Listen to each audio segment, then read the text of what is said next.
10 p.m. in the studios of UBC TV. Hello there and welcome to News Tonight this Wednesday, the 19th day of June 2019. First though, let's have a look at what's making headlines at this hour.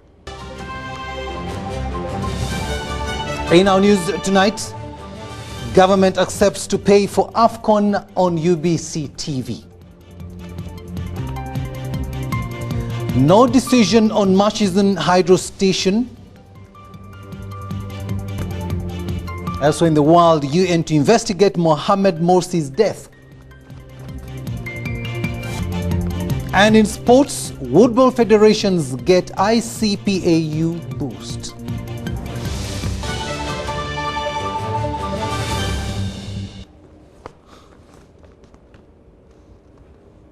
Hello there and welcome once again on Sign Language. It is Mugalu Mohammed and I am Edward Rukidi Kijanangoma.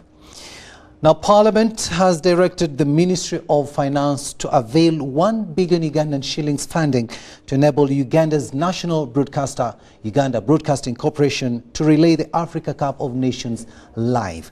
Now, this was after Jinja East legislator Moses Balieku raised the matter before the House, urging government to avail funding for AFCON broadcasting. Now, the matter was supported by the Speaker of Parliament, Rebecca Alitwala Kadaga, urging government to take urgent action. However, a section of members of Parliament has faulted UBC management for communicating late. Madam Speaker, I want to pray and request you that you ask the Minister of Finance to go and look for money, to give to Signet and UBC, only 1 billion shillings, so that Ugandans can enjoy football. Because it unites us. Everybody is happy when this is going. We've allocated them money even in the budget. But Madam Speaker, government of Uganda, 1 billion shillings. It is obvious that we will support the UBC to broadcast live our team. So there's no doubt about that. The only procedure issue that we are surprised that actually we have not been approached. So we would encourage the Minister of Education and the Minister of Information to put in the request and then we work on it urgently, rather than UBC moving around in members of Parliament bothering it in sports, Minister of Sports. Thank you. So we have a confirmation that when we get a request from the Minister of Education and Sports, working with the Minister of Information, we shall work on it appropriately. Business belongs in the office of the Minister for ICT, so the Minister is directed to immediately put in a requisition so that the Minister of Finance can facilitate. This is not much money, Banange. It's not.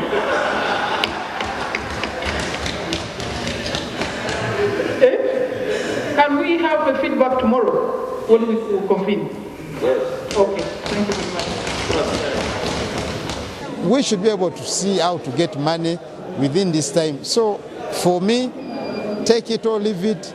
UBC management needs to be cautioned not to carry on repeating same mistakes as far as making the football fans and the sports lovers in Uganda to love the game. So for this, I call upon the government to help them, but they must be cautioned.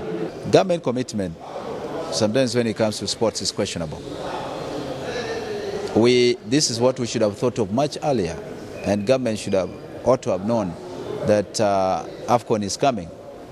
With AFCON coming and we're represented, there's no way we can play in darkness, or we have to pay expensive subscription to other TV stations and so on in order to watch our own game, when actually we have our own biggest service provider in UBC. Still with Parliament, Parliament has tasked the government to make a clear explanation on the Bank of Uganda saga. Now, this follows contradicting views between police and government spokesperson Ofono Opondo. The government spokesperson, Mr. Ofono Opondo, went on media, and he's the executive director of the media center, saying that the spokesperson of police, Mr. Nanga, gave wrong information to Ugandans. Moreover, best investigation is always from bottom to top. We've just completed one investigation. Parliament investigated the matter of commercial banks, how they were sold, and what's very unfortunate, what Ugandans expected and the mismanagement, it looked like we did nothing about it here. The anti-corruption unit of State House, headed by Lieutenant Colonel Edith Nakalema, raided Bank of Uganda and allegedly arrested 5 senior officials. The officials allegedly printed their own money worth 90 billion that they included in the consignment delivered in a chartered plane. The arrest followed whistleblowers' information indicating that the team headed by the Deputy Director Operations, Dr. Barenzi, had printed extra money. In a statement issued by police this week, they said the investigation into the matter is ongoing. These investigations are to be effectively supervised by the Director of Criminal Investigations, that is AIGP Apollo Grace, and they are proceeding with lines of questioning on how the banking process supported the printing of the banknotes. Nevertheless, government spokesperson Ofono Pondo disregarded the statement. The government is not aware of where Mr. Fred Enanga picked his storyline. And knowing how sometimes the police communicates, it shouldn't surprise. This has compelled Parliament to task government to clarify on the matter. So I would beg, Madam Speaker and honorable colleagues, that we give the investigators a chance. We have given them very little time to tell us what was on the plane. And then we shall come here and inform the whole country. Contradictions we cannot resolve here. Because if we start, we say the governor is right, the other one is not right, I don't think that is. Bring them to order.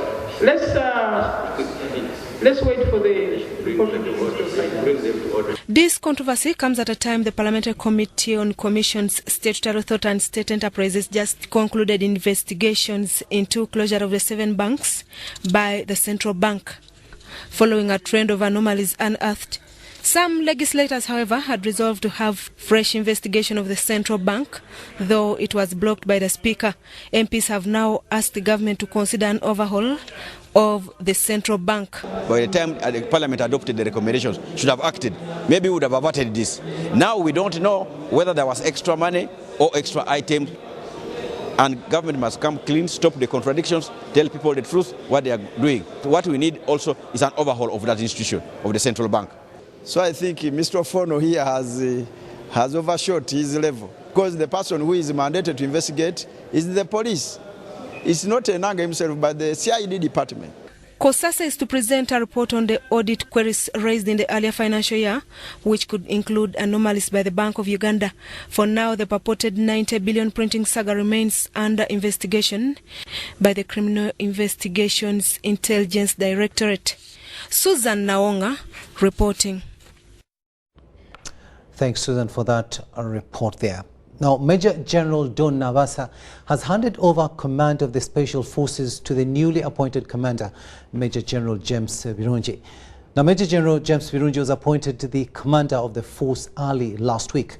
Now, during the handover ceremony, Presidential Advisor on Special Operations, Lieutenant General Muhoozi Kainerugaba, applauded the outgoing commander, Major General Don Navasa, for his hard work. Aguta Philip reports. The handover ceremony on Wednesday was held at 10 Marine Battalion headquarters in Entebbe.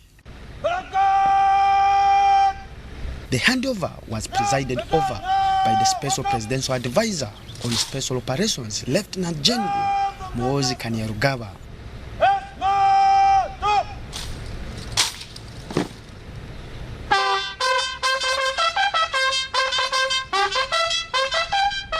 Major General Nabasa in his speech highlighted on some achievements he scored while in office, including bridging the accommodation gaps by constructing and renovating most of the housing units. He also provided both skilled and specialized training for SFC troops, built Dr. Ronald Bata Memorial Hospital, and recently expanded and equipped it with the state-of-art machines.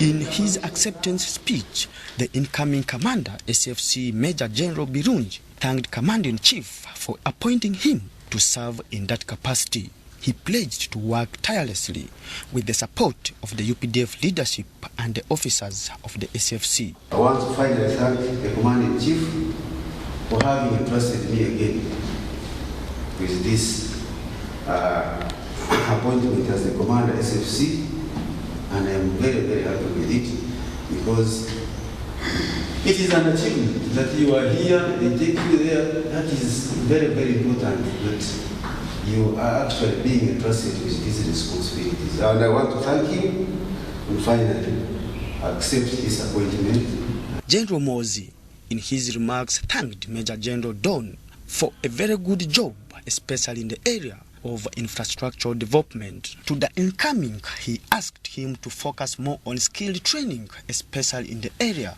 of paratrooping. The event was also attended by the Commander of Land Forces, Major General Peter Elwelu, Deputy IGP, Major General Muzee Sabit, Deputy Commander, Air Force, Major General Gavas Mujeni, Deputy Commander of SFC, Colonel Peter Chandia, and the Director of Administration, SFC, Colonel Felix Busizori, among others.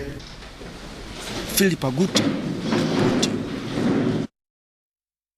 From matters pertaining to security now to the health sector, where the number of children born with sickle cell disease is now a national health concern. The National Sickle Cell Survey of 2015 established a presence of 15,000 to 20,000 babies born with the disease annually. We have more in this report.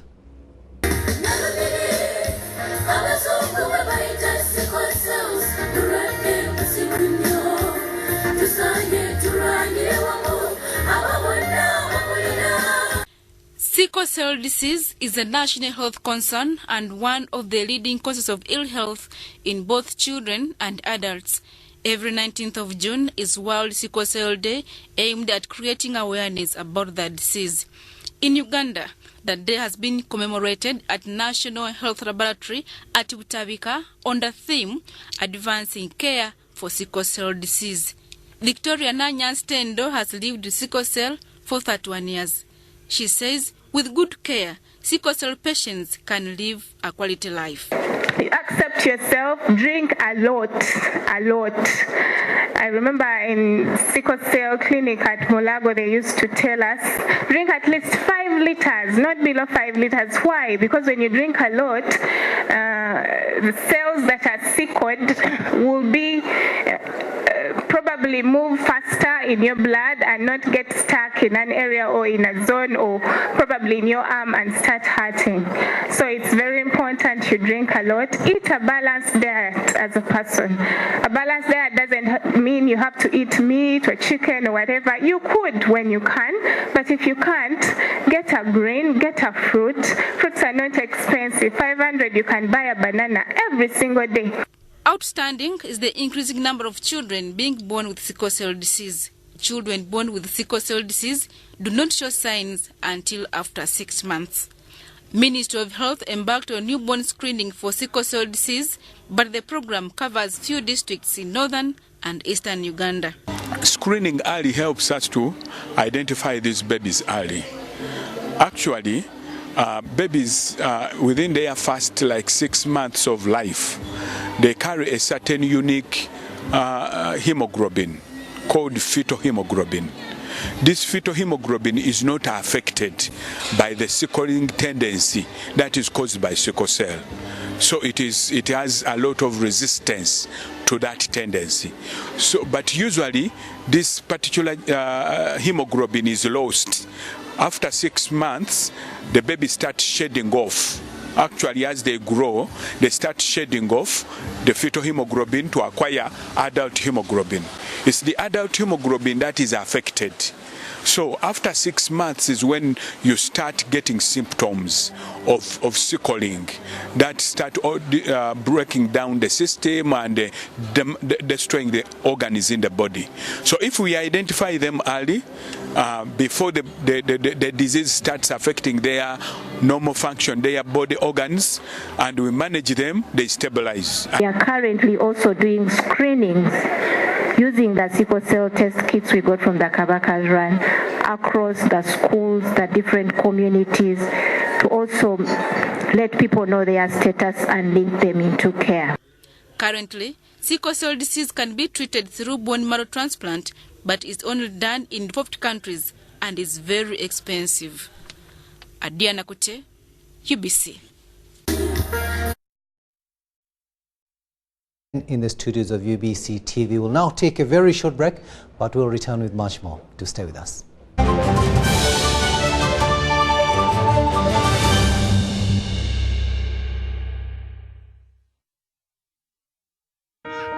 Every dream has a challenging journey. Ours began in 1998 with a mission to drive the development of a robust communications sector in Uganda. We created structures to champion the dream. We've evolved, made discoveries, supported great minds, empowered Ugandans, and fostered a vibrant culture, enabling communication for all. Down the years, we've created memories and networks, uniting generations and building great partnerships. Together, we can go even further. UCC, celebrating 20 years of achievements. Freedom City yako yongoma! 7th chapter music na city events watusako take over pare kome bere kome na mwenda gakulune situndaba yimbi bonaba amanya Representative waka WhatsApp it's a boy in the Kenzo. So mwezi makumi abiri July. Freedom City takeover party. Calvin the entertainer. You don't know. Some we originate, some of them are imitated. It's the king herself on the 20th of July. Mr. Samagra, Itosi, Rabidom Tuju, White Bender, King Saha, Lydia Jasmine, Spice Diana, Ghetto Kids, Voltage Music, Maureen Antume, Fefe Busi, Levinson, Exodasa, Tim Swizzy, Sharon Payton, Robert Daba, Alento from USA, Palazzo, Chosen Blood, Vivian Tendo, Rened, Azizacion, Senga Banga, Topika Sente, Naira Ali, Hey Pass, Ruden White, Victor Kamenyo, Big Guy, Steady, Naba Ibeba Nabanji, Runechi Wencha Gwana Mefu, One of Let's Cover the Entertainer, Gajago Zemiaka Kumina Gumunga, Kueresa. Calvin Jangondane, yo, what's up? I'll be performing at Freedom City on the 20th of July, takeover party. Nakuzomweza abiri July, twetange ku Freedom City, tatuwagira Calvin, emiaka 10 na gumu. Ina Freedom City ngabiri July, Hokinga mtwalo gumu, vipi mitwalo ebiri, Calvin the Entertainer ye kalabalaba. Emyongiglo sao mwendezo regulo, UBC bachivu jiride, chinono chigezemu. Ngabiri July, kome biri kumina mwenda, Freedom City.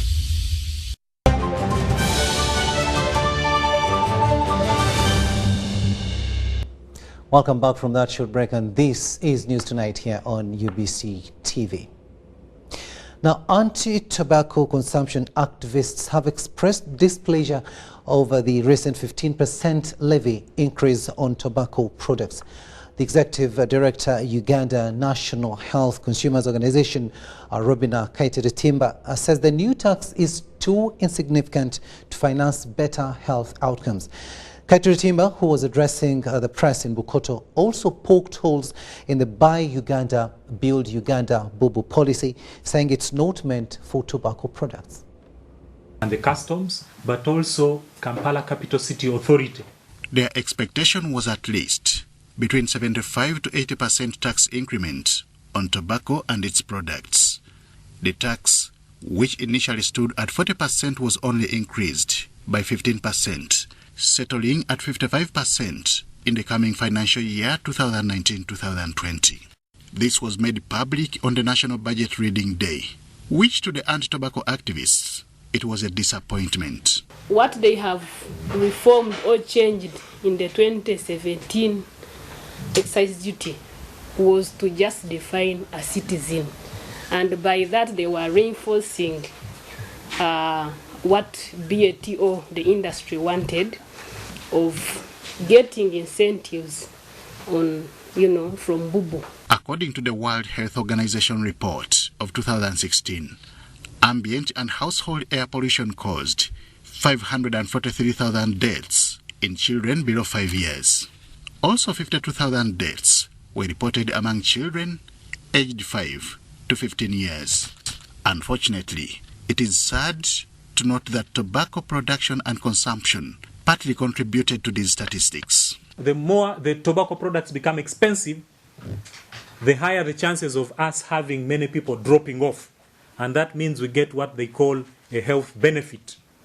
Because WHO found that people who quit 10 years after will not succumb to cancer-related diseases. Non-communicable diseases are responsible for 40% of all deaths in the country. For every 100 people who die, 40 die due to non-communicable diseases. And the leading contributor to the non-communicable diseases is tobacco. Even after the enactment of the anti-tobacco control law, containing its consumption is still a challenge. One of the reasons is the promotion of some trade policies, including Buy Uganda, Build Uganda. Tobacco control activists say the policy encourages production and consumption of the product.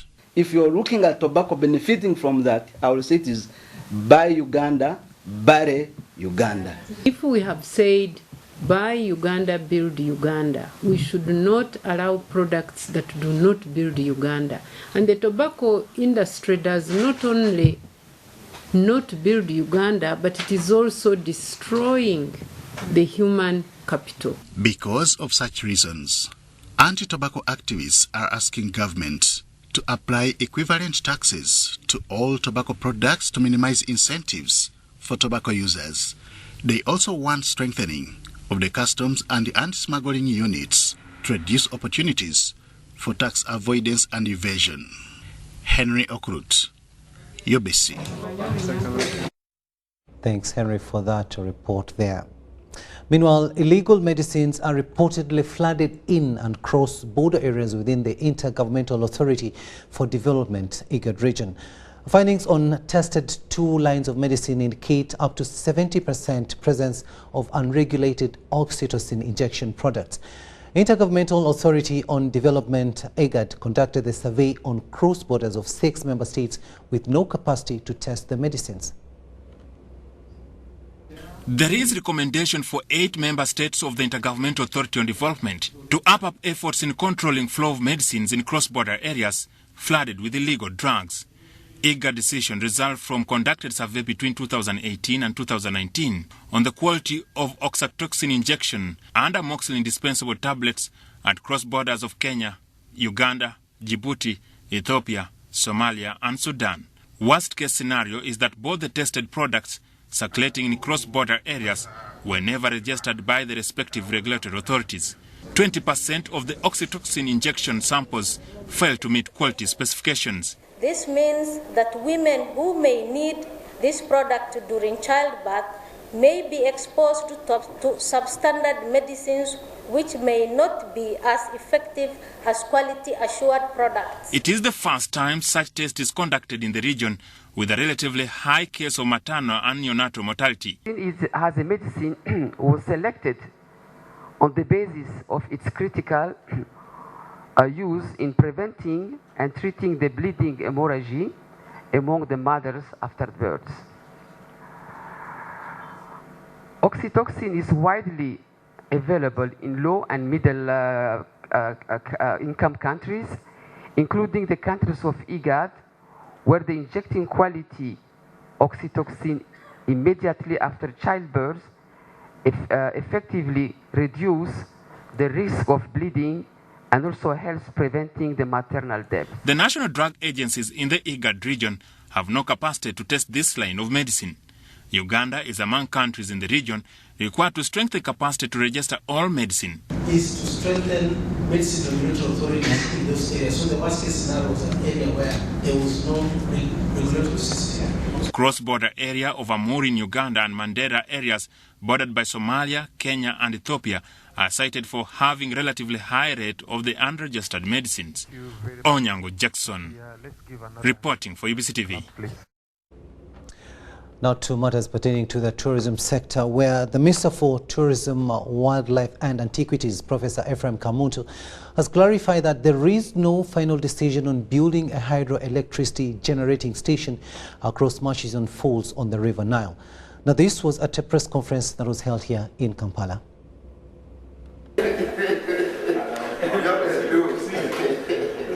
Nature lovers and sightseers have no cause to worry about the foam-filled roaring Murchison Falls along the Nile destruction. The Minister for Tourism, Wildlife and Antiquities, Professor Ephraim Kamuntu, says government has not yet made a final decision on converting the eye-catching scenic waterfalls into a power dam. This follows the unease created by talk about construction of a power station on Murchison Falls, a renowned tourism attraction site in Uganda. As a minister, there are appropriate forums in which my position will be stated, and that is going to happen. But once you are one government, you don't contradict the department of government that is following law in public. My position as a member of cabinet and a member of one government will be expressed in an appropriate forum, and the public should be comforted. When that happens, we shall carry out cost-benefit analysis on what it means if this project was to go. What would the country forego to establish this project? The minister also says government has recently trained and passed out game rangers to ensure tourist security in all national parks. The minister also says government is working with religious leaders to develop Uganda Martyr shrines into culture tourism sites. To the path of the sun, I feel the warmth. Now, Sweden has provided a grant of $10 million to Stanbic Bank to allow small and medium enterprises operating in renewable energy easy access to capital. Now, while signing a memorandum of understanding with the Swedish ambassador to Uganda, Per Lingard, the Minister of State for Energy, Engineer Simon Dujanga, said the deal is aimed at achieving reliable, affordable energy supply. Farida Nafka reports. The Ministry of Energy and Mineral Development has signed a memorandum of understanding with the Embassy of Sweden for development of the energy sector. The arrangement is expected to boost cooperation in government-owned energy entities and Swedish companies involved in the provision of associated goods and services. We need products that can stand the test of time and provide high value for money for the country. We all know the challenges low-quality products brought to the country can be more expensive to manage and in the long run. The MOU entails the development and capacity building of Uganda's energy utilities like Uganda Electricity Transmission Company Limited and the regulator, increasing renewable energy and power generation, plus financing of projects in the renewable energy space. To Stanbic Bank worth $7.5 million to allow SMEs operating in the renewable energy space with access to capital. This is expected to increase the number of SMEs in the renewable energy space. As Uganda cooperates to develop the energy sector, there is still a challenge of low access to electricity supply services. Mnafka Farida reporting in Kampala. Kampala Capital City Authority KCCA has embarked on collecting views from city dwellers, including hawkers and street vendors, as it drafts guidelines regulating petty businesses. Now, the bill, titled Kampala Capital City Regulation of Street Traders Ordinance 2019, has been presented to over 500 hawkers and vendors in Nakawa Division. Cases involving KCC enforcement officials in running battles with street vendors on grounds that they are operating legally continue to occur. This has prompted KCCA to embark on ways of harmonizing its position on handling such petty traders through introducing a regulatory law where hawkers and street vendors will be registered, licensed, and accorded gazetted areas.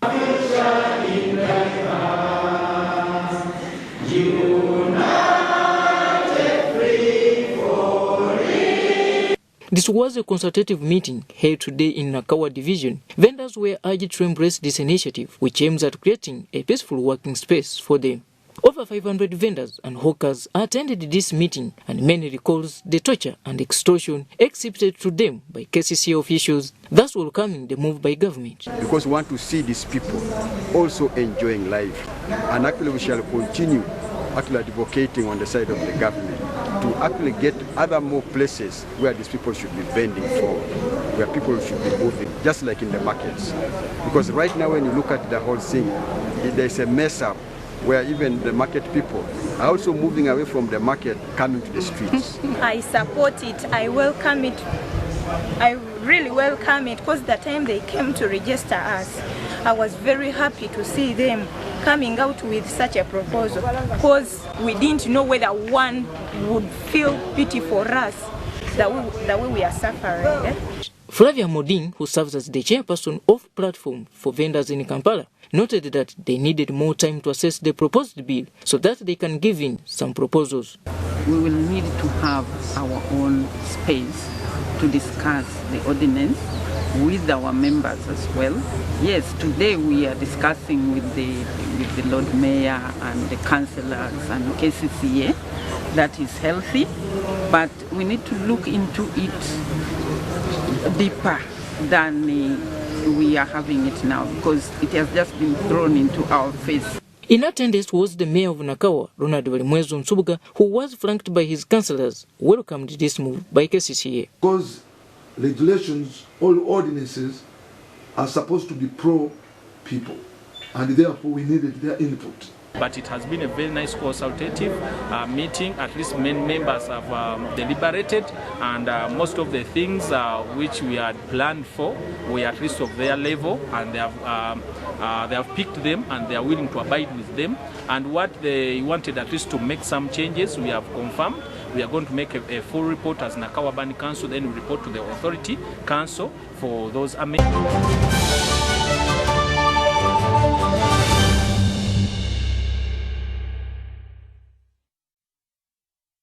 My prison number is U288 number U047 U89/9. Number yanga yobusibendi U2. I'm serving a death sentence on murder charges. Aggregated charged with the crime of murder. These are part of the 148 inmates on death row in Uganda, incarcerated at Luzira Maximum Prison. If tomorrow they signed an execution warrant, I can assure you that we would carry it out, because the scaffold, this is the equipment which we use to execute the death penalty, is functional. The executioner and his assistants are available. It takes us only 72 hours to prepare a person to be executed. But some want this form of punishment abolished. The whole argument about retaining the death penalty can no longer hold today. Our viewpoint is that it has not been a deterrent against crime. Countries like Uganda must embrace the most civilized form of punishment, which is life imprisonment. Uganda last executed someone in 1999, but recent hints on a resumption of death by hanging opened fresh debate and fears. It threw prisoners into panic. Many of them came around me and they were like, Mudola, twawulidde omukulu ng'ayogera ku TV bagenda kuddamu okututta. Twatidde ne tuddukana nnyo. All through the week they had diarrhea. They are on death row with a fate hanging in balance. The death row dilemma in focus.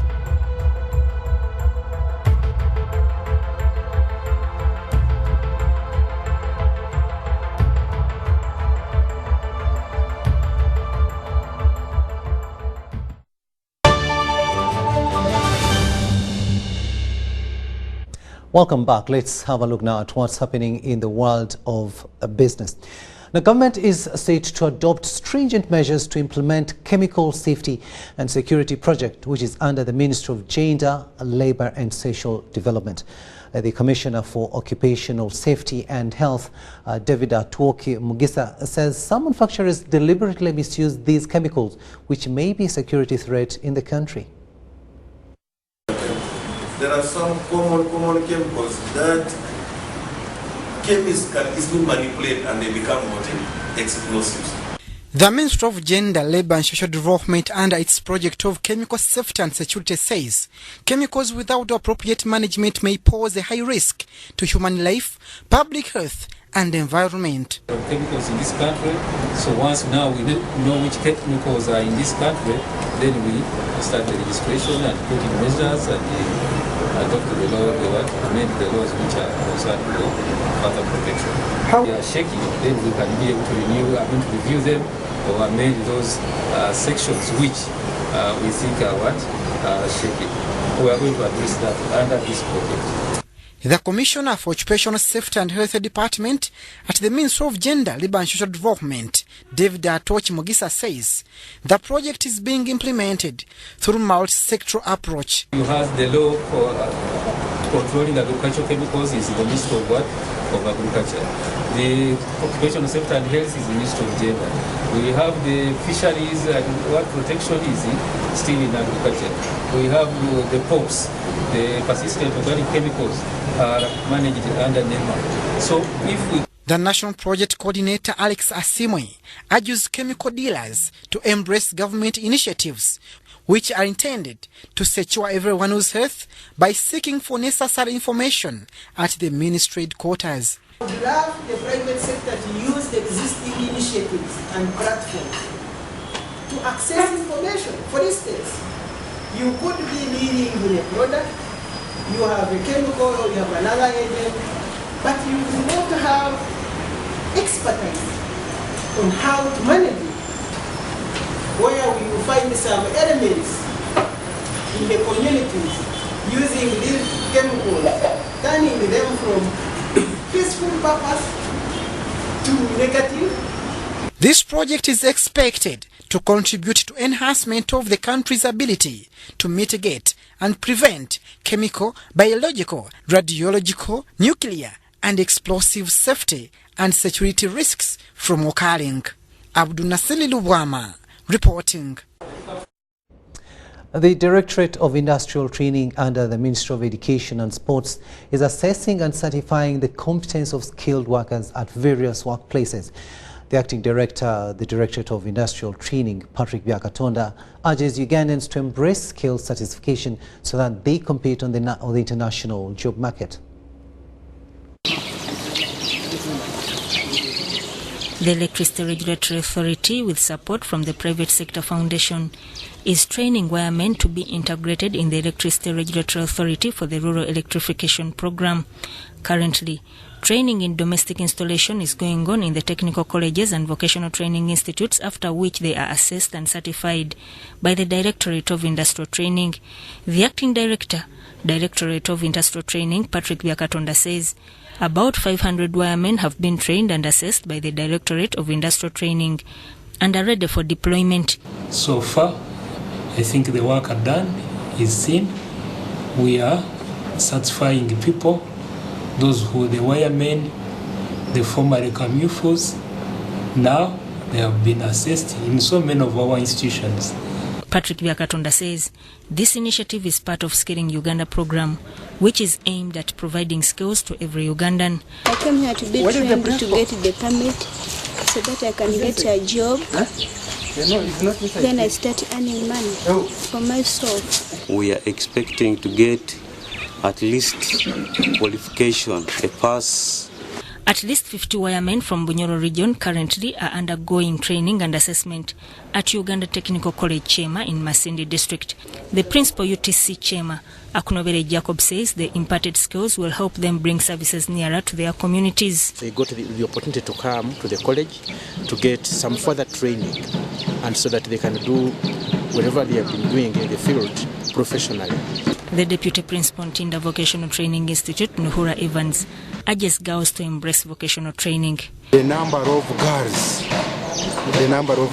is low because in the whole of this exercise we have only 2. Henry Moganga compiled this report. Now, Uganda's insurance industry is expected to double its growth with more private players joining the chain.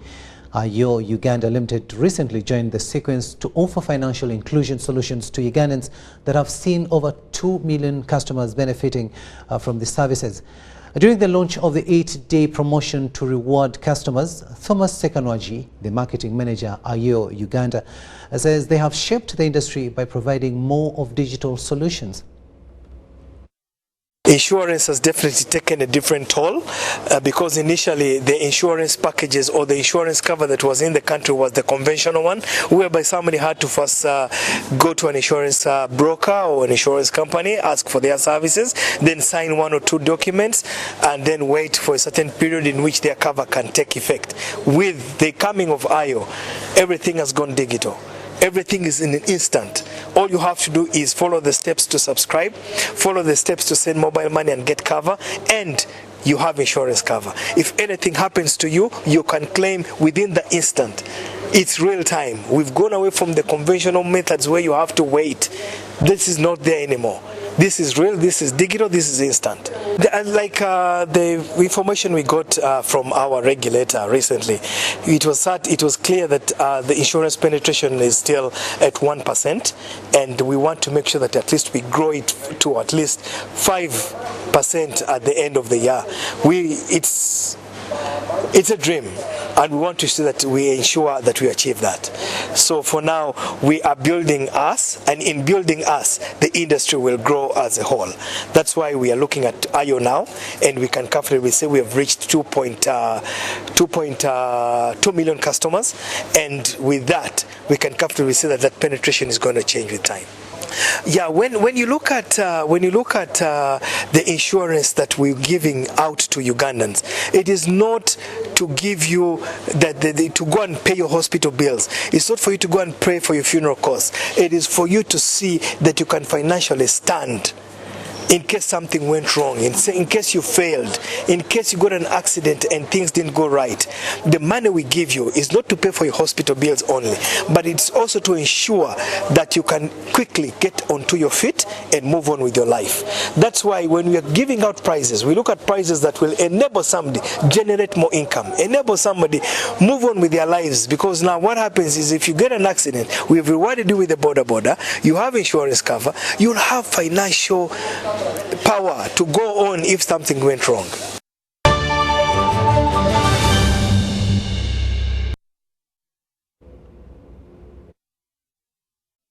And now moving further afield, the UN has called for an independent investigation into the death of former Egyptian President Mohamed Morsi, who died after he collapsed during a court appearance on Monday. Morsi was Egypt's first democratically elected president, but had been in custody since his removal by the military in 2013. His family for long raised concerns over his treatment in prison and that the authorities refused a request for him to be buried in his hometown. Instead, the former leader was laid to rest in eastern Cairo early Tuesday morning under reportedly tight security.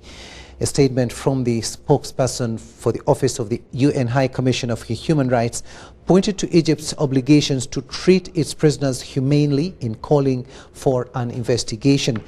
Born in the village of El Adwa in 1951, Morsi studied engineering at Cairo University in the 1970s before moving to the US to complete a PhD.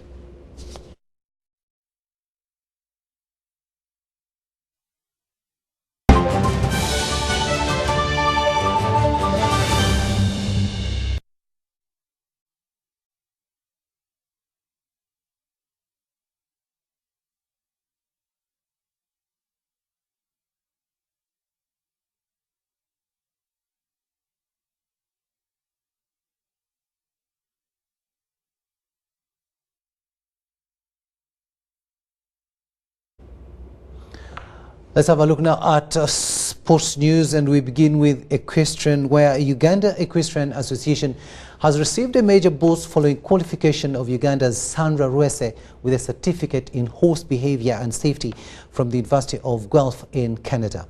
John Bansentamo reports.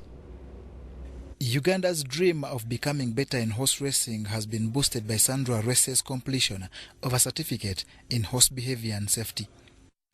This qualification enables her to comprehend most of the equine family, which category studies reveal is a good stress reliever amongst people. My intention with the whole equestrian industry is to actually bring sensitization around the issue of horse safety, horse breeding, and how us as citizens can benefit from interacting with equines. That means ponies and also horses and also donkeys, because they all are under the equine taxonomy. Her achievement is lauded by Uganda Equestrian Association, which says will help improve the sport. Currently, she's one of the people who has been undergoing training on how to handle some certain things like healing, therapy, and then of course breeding horses. A bit of that, yes. Yeah, and then also of course how to differentiate between which breeds are better for our environment and which ones are not good for environment and which ones can be competitive horses. Over the years, a few competitions have been hosted mainly in Gayaza, where the interest is slowly gaining, as the records now put the number of horses in Uganda to about 150. The best examples of players in equestrian in Uganda are Miranda Bowser and Natalie Makombo. John Barnes, Sentamo, reporting. To Woodball now, where Uganda Woodball Federation has been boosted by a 13 million shillings cash injection from the Institute of Certified Public Accountants in Uganda to enable its smooth 10th National Junior Woodball Championship. The championship is due this weekend at Buziga Islamic Secondary School. John Bansentamo gives us more. Institute of Certified Public Accountants of Uganda have increased their stake in Uganda Woodball Federation. The latest is a 13 million boost towards the 10th National Junior Woodball Championship due this weekend. Since 2009, and the rationale for this partnership was for us as the institute to give back to society by nurturing young talent. Also, it was for us to provide alternative to other sports and skills development in new areas. This one-day championship has over the years bred players like Denise Nanjiro, who is now Uganda's hottest property. Who is leading in Uganda at the moment was sponsored by CPA 7 years ago. Okay, that was from Namagoma State School. She's now at Chambogo University. She's the most valuable player as we speak now. And she's going to be inspiring those players who are going to be coming in on Saturday. So it's something we came up as something new, that we look at what's the impact of Woodball on a student who was in primary or who was in secondary 10 years ago. Where is that person now? The contest is expected to attract players from numerous schools, including Boma School, Narugala Muslim, and St. Agnes Primary School in Tebe. John Barnes, Sentamo, reporting. And on to golf now, where 180 golfers will grace the 2018 Gades and Laintomen golf tournament that tees off this Saturday at Chitante Golf Club. The 8th edition will see ladies tee off from the men's tee boxes, while the men will have to club down in the change of roles. 28 trophies and other goodies are to be won at the 9th hole.